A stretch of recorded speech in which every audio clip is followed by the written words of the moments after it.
Perkenalkan, nama saya Syifa Nurhidayah dari kelompok 1 Etika Profesi BKI 4E. Di sini saya akan membacakan tentang isu etik dalam konseling. Beberapa isu etik dalam konseling telah lama dibicarakan para pakar konseling seperti Chavagnat, Gilden Corey, Dimbert, Gilder, dan Gilder, Gibson dan Michel. 1. Tanggung jawab etik profesional. 2. Kerahasiaan. 3. Memberi informasi. 4. Pengaruh konselor. Sementara Timbert menuliskan 5 dilema legal dan etik dalam konseling, yaitu 1. Kemampuan, pengawasan, dan kepercayaan.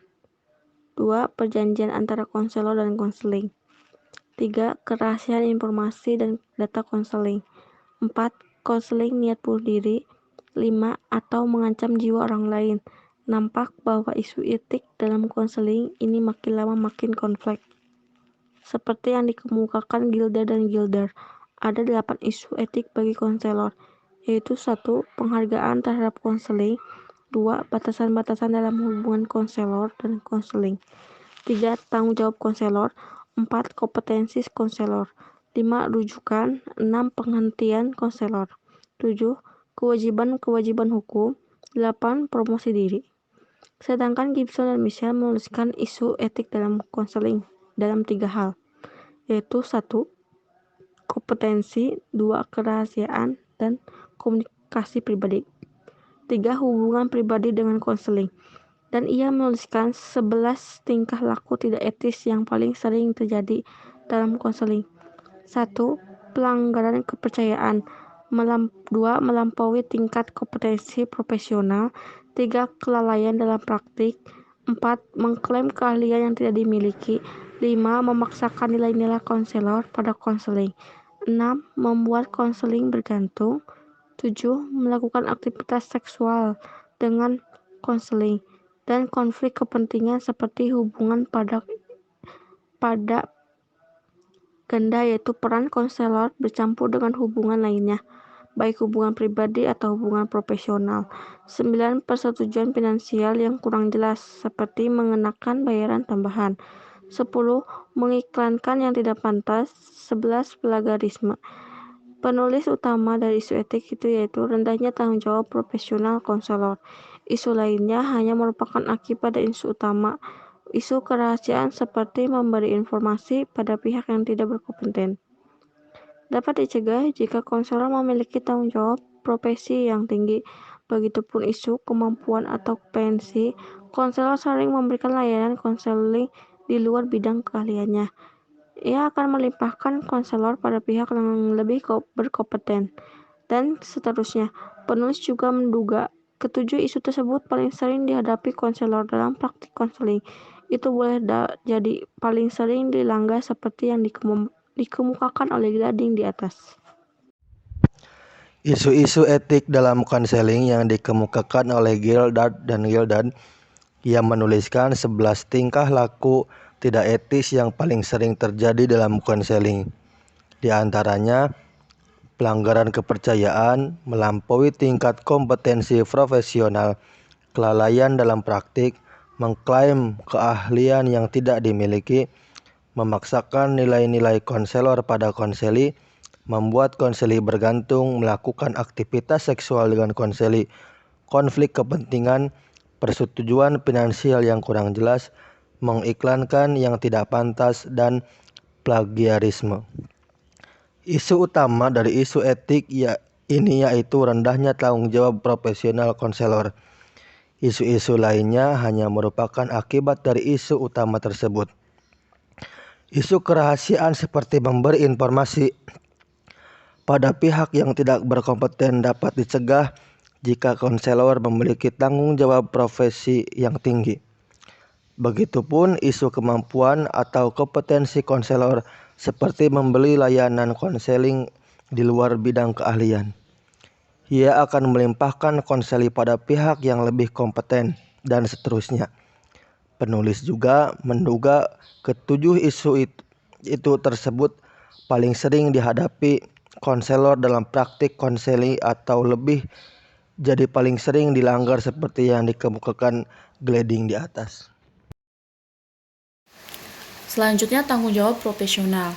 Nah, sebagai profesional tentunya konselor mempunyai tanggung jawab yang mana sekurang-kurangnya mempunyai 7 tanggung jawab. Yang pertama, tanggung jawab terhadap konseling, yang kedua, tanggung jawab terhadap atasan atau pimpinan tempat konselor bekerja, yang ketiga terhadap organisasi profesinya, yang keempat terhadap masyarakat, yang kelima terhadap orang tua atau keluarga konseli, yang keenam terhadap diri sendiri, dan yang ketujuh terhadap Tuhan. Nah, dalam memenuhi ketujuh tanggung jawab tersebut, ternyata konselor sering mengalami konflik yang akibatnya konselor menjadi ragu dalam mengambil keputusan. Dan jika hal itu terjadi, biasanya konselor berkonsultasi dengan konselor lainnya yang lebih berpengalaman. Nah, dari 7 tanggung jawab profesional konselor, mana sih yang paling utama yang harus dipenuhi konselor?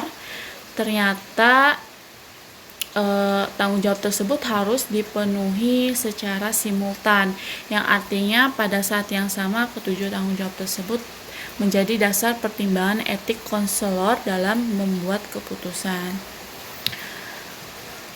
Konselor juga harus berhati-hati dalam mengemban ketujuh tanggung jawab tersebut.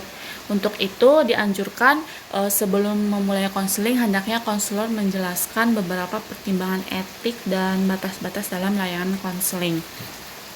Seperti yang dikemukakan Gerdard dan Gildart tentang rambu-rambu dalam memenuhi kebutuhan konseli agar konseling sesuai dengan standar kode etik, yakni yang pertama, tidak bertentangan dengan kebijakan-kebijakan organisasi tempat konselor bekerja, tidak melanggar hukum, tidak membahayakan anggota masyarakat lainnya, atau tidak mungkin bagi konselor sendiri. Baik, poin selanjutnya adalah kompetensi. Menurut J.P. Chaplin, mengartikan kompetensi, kecakapan, kemauan, wewenang, terjemahan dari kata kompetensi yang artinya kelayakan, kemampuan, atau pelatihan untuk melakukan suatu tugas. Kemudian, isu etik kompetensi muncul ketika konselor menerima sebuah posisi sebagai konselor profesional. Apakah ia mempunyai kualifikasi sesuai dengan pendidikan, pelatihan, dan pengalaman untuk mengemban posisi tersebut? Untuk itu, sejak awal konselor tidak boleh merasakan dirinya menepati posisi tersebut jika ia tidak berminat atau tidak mempunyai kualifikasi.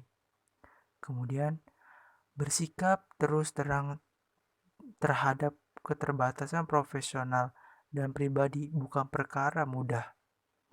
Sikap tersebut hanya muncul pada konselor yang mempunyai tanggung jawab profesional yang tinggi dan berkomitmen yang kuat untuk menempatkan kesejahteraan konseli di atas kepentingan lembaga dan pribadi. Kemudian ada lebih lanjut, Gibson dan Michael menjelaskan bahwa dalam kerjanya, konselor bertanggung jawab secara profesional untuk berpraktik dan berbatas kemampuannya.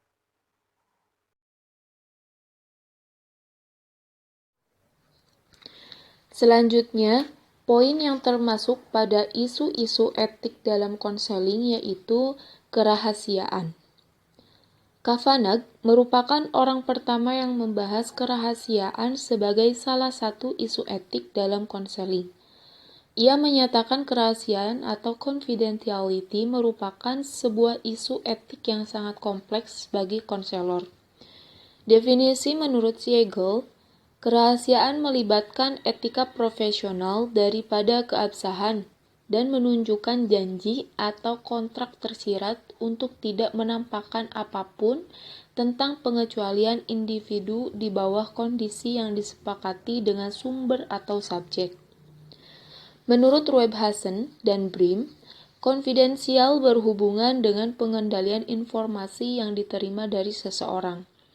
Sebuah informasi dikatakan konfidensial jika dianggap tidak perlu dan seharusnya tidak disampaikan ke pihak lain atau publik.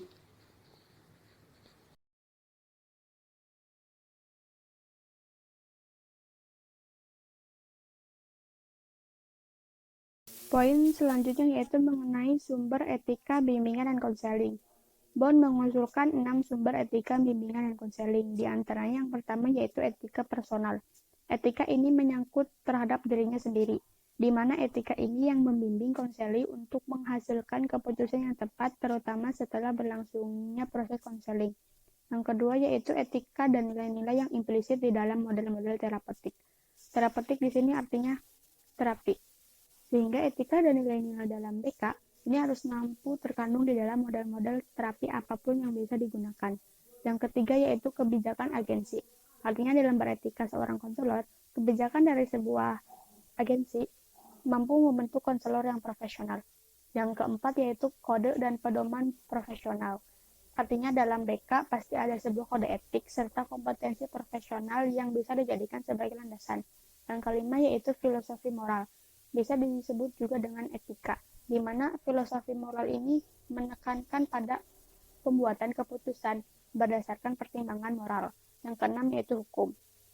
Dalam etika BK juga berdasarkan hukum yang ada sehingga tidak melanggarnya terutama dalam hak asasi manusia.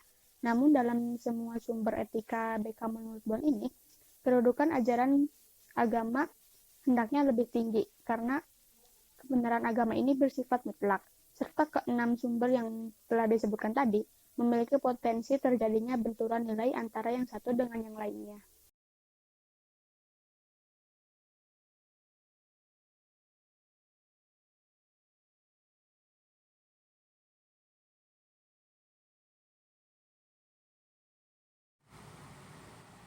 Selanjutnya yaitu poin batasan dalam hubungan antara konselor dan konseli. Pada batasan hubungan antara konselor dan konseli, terdapat dua pertimbangan tentang ditempatkannya hubungan konseling ditempatkan pada bagian pertama dari 8 bagian isi kode etik. Yang pertama yaitu hubungan antara konselor dan konseli memberi kontribusi langsung pada keberhasilan layanan konseling. Yang kedua yaitu dalam prakteknya ditemukan banyak masalah. Misalnya kecenderungan sering terjadi kasus hubungan seksual atau romantis antara konselor dan konseli, khususnya yang terjadi di Amerika. Karena bahwasanya hubungan konseli dan konselor adalah tipe hubungan yang istimewa, yang dibangun oleh konseli untuk satu tujuan, di mana konseli berharap pada konselor dapat membantu menyelesaikan permasalahannya.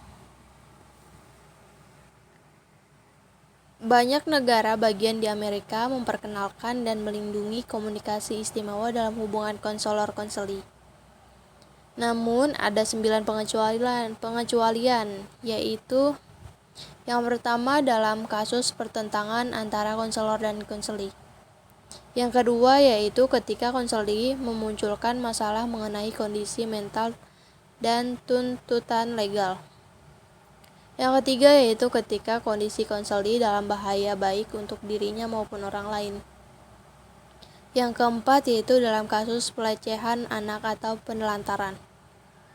Yang kelima yaitu ketika konselor memiliki informasi bahwa konseli berniat untuk melakukan kejahatan.